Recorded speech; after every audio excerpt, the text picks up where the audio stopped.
Thank you, sir. I rise to speak on the motion of thanks on the presidential address. Madam President made her comments immediately over the issue of mock parliament performed by the suspended opposition members from both the houses. When we were suspended because of our demand from the Honorable Home Minister to give his statement regarding the safety and security issue of the Parliament House. But Madam President chose to remain silent. This is first time in the Indian history that 146 opposition members were suspended, and the present government has passed several important bills without any discussion. This is a huge threat to our democracy. But I am surprised by the shocking silence maintained by our Honorable President over the heinous crime committed against 2 tribal women in Manipur.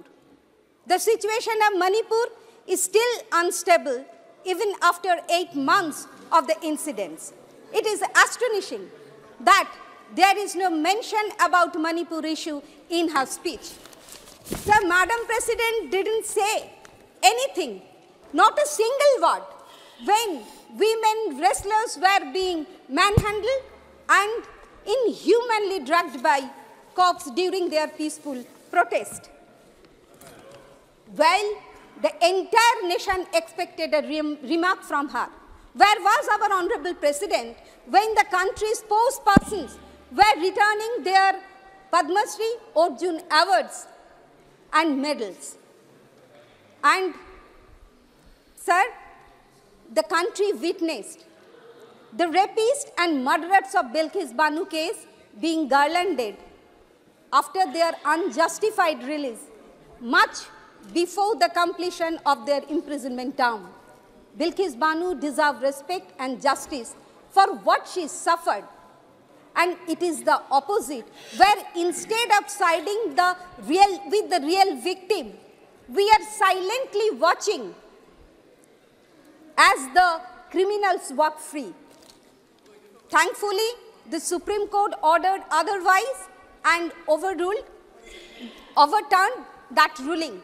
But being a constitutional head, a woman and a mother, Madam President, don't you think that you should have raised your voice for what is right and just?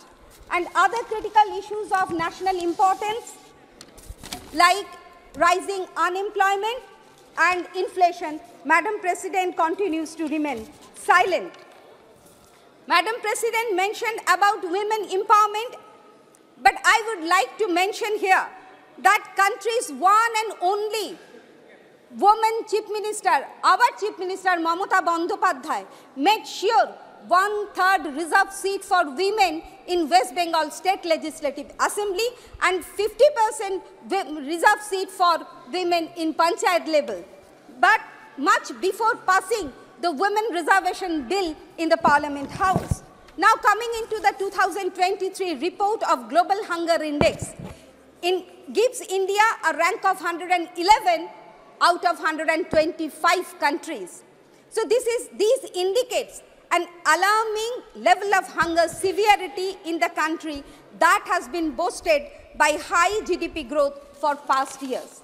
Additionally, the 2023 report of the NCRB, which was released very recently, shows crimes against scheduled caste went up 30% and against scheduled tribe by 14.3%. Reserved seats meant for scheduled caste and scheduled tribe are lying vacant in different government institutions and departments, and appropriate actions are not being taken for.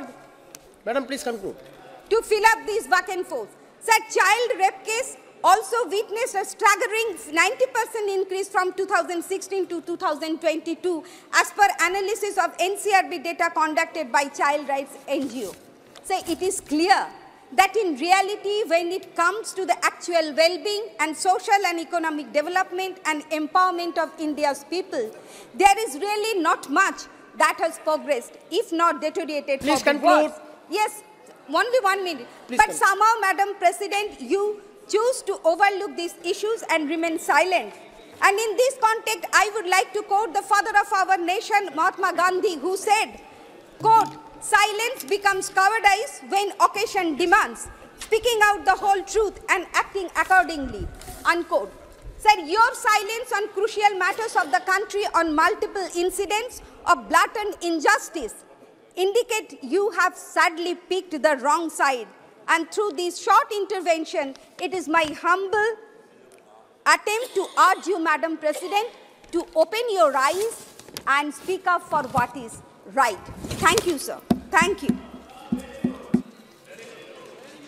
Adhir Ranjan Chaudhary ji.